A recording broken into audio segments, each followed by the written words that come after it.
The former Premier of Alberta gives the CBC a much-needed reality check while simultaneously ripping David Eby a new one. Alberta says it will act as the proponent, at least initially, to develop a major projects application for a pipeline that would run to the northwest coast of British Columbia. Former Alberta Premier Jason Kenney is pushing back against British Columbia's opposition to the new pipeline, and he joins me here now. Jason Kenney, good to see you. Thanks for coming in. Good to be here. Before we get into what you're saying about David Eby, I want to get your thoughts on what Danielle Smith has done here. She's the proponent in the initial stages in the hopes of breaking the logjam, as she says, to get the private sector in. Do you think this can work? Yeah, it can. It's going to be a long haul, but I think it's a strong leadership on the part of the Alberta government to fill the void. Here's the problem. You know, David Eby is smart enough to know that there is no current private sector proponent because the current policy setting of the federal government makes that impossible. Like, he's been totally disingenuous. He's smart enough to know that with a tanker ban, with the emissions cap on the oil sands, which means the oil sands companies cannot do any significant new greenfield development to increase production by 1 million barrels a day, let's say, and with C-69 continuing to be a point of huge uncertainty around approvals, that no proponent's going to come to the table after TC Energy lost something like $1 billion on the Energy East process that got bogged down in regulatory uncertainty, right.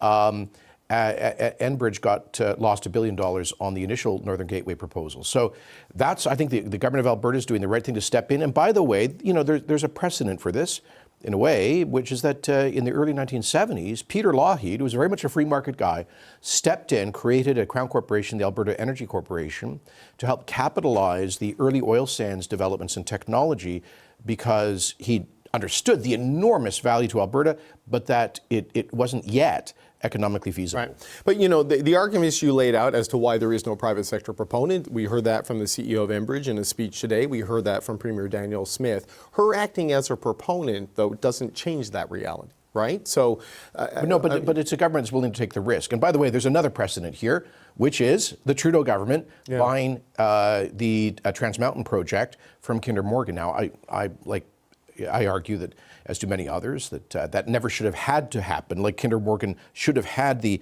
clear regulatory runway to capitalize the project and take on board that risk for their shareholders, but they didn't.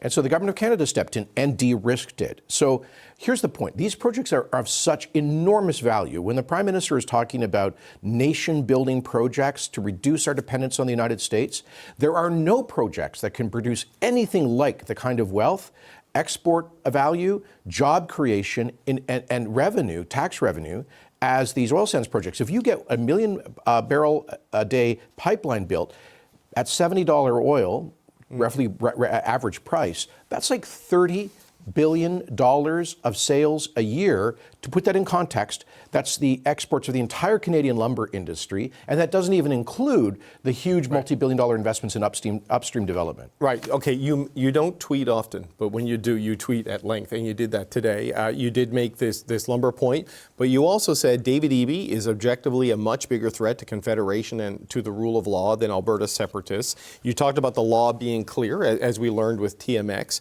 but you talk about a conversation I guess you had with the late John Horgan, where he said that his party, he told you, included a mud hut wing of green extremists, which I took to include Eby, and you called the Premier of British Columbia an ideological zealot who's not on Team Canada. That's a lot, Jason Kenney. I mean, but why go there? I mean, what does that do to this? Well, I was watching Eby pretending to be part of Team Canada, be Captain Canada, the guy who's given the Chinese shipyard this subsidized by the Chinese government and the People's Liberation Army, these shipping jobs. He found himself in a convenience store in Tokyo when the first ministers were meeting about creating one Canadian economy, knocking down trade barriers.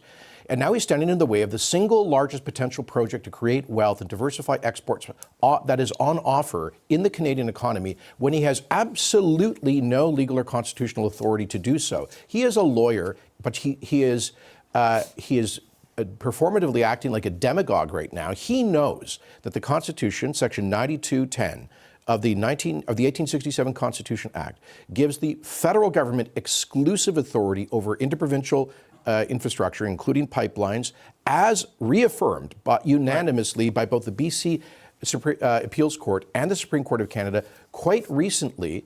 And so the reason I say he's a bigger threat, I don't think the Alberta separatists, the hardcore separatists, are actually a serious threat. I think they're a very small minority.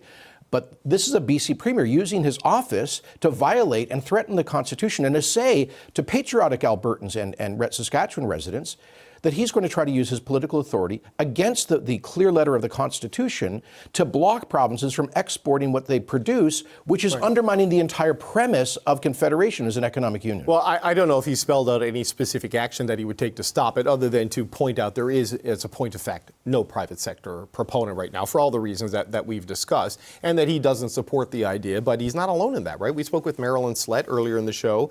You know, she's with the Coastal First Nations Great Bear Initiative, sort of the group of First Nations who have land around Prince Rupert. They don't want this either. And there's a duty to consult with them, and they do not want an oil pipeline coming in, and they don't want that added tanker traffic on top of what's already there from LNG. You know, David, I find it passing strange that the CBC in particular, but also other media outlets, so rarely seem to interview the pro-development First Nations. They seem to get pushed out of the camera, so to speak. The majority of Western Canadian First Nations support responsible resource development, and this was tested on the Trans Mountain expansion. The Supreme Court of Canada upheld a finding of the trial court in BC on that the duty to consult had been properly undertaken, the honour of the Crown was discharged, and that of the 119 proximate or interested Indigenous communities in that project, that 110 of them either supported it or were neutral. So I think I just encourage media to find balanced voices amongst Indigenous communities who are increasingly involved through equity participation and would be the single largest winners in terms of investment, but also employment in a major project of this nature. Well, look, you know, I take your point that there are, but you know, we've spoken with the NISGA leadership about their LNG proponent.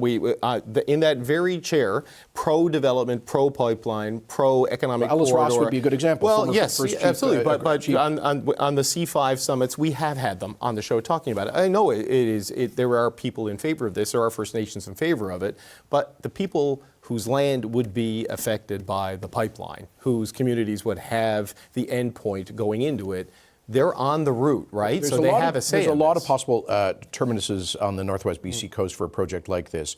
I can tell you, look, as Premier, I created the Alberta Indigenous Opportunities Corporation, which was a game changer, providing credit backstop for Indigenous equity participation in major projects. And what we have found is that that's really what the vast majority of First Nations have been looking for, to benefit from the development of these resources, not just to get token marginal benefit agreements, but to actually be co-owners in it. And what I understand Premier Smith is proposing is including Indigenous communities at the very beginning of the process. But that's a mistake that was made in the past, that usually the consultation happened too late. They need to be brought in at the beginning. I think we've all learned that lesson, but I do think this is a responsible step forward. No, and she made that point last night when we spoke to her on the show. And Wab Kinew, at various points, it was in, I believe, that First Minister's meeting in Saskatoon, where he said, if we get this right on nation building, you can change the lives of some of the poorest children in Canada. So there is an upside there if these things are done right. But there is a conflict in this moment, and Danielle Smith is trying to break the logjam to get a proponent. She's not going to make the proposal until the spring of 2026. As former Premier of Alberta, I mean, what are you watching for between now and then, and how do you think the federal government should respond to this, given that it is heating up a little bit? Well, very positively, and you know, the Prime Minister has invited the provinces to bring forward priority projects. Let me be blunt, a lot of what I've seen from premiers is just basically a rehashing of their traditional infrastructure lists, highways and tunnels and such, which is all fine. But none of that actually creates tens of billions of dollars of new export revenue, of tax revenue, thousands of permanent private sector jobs.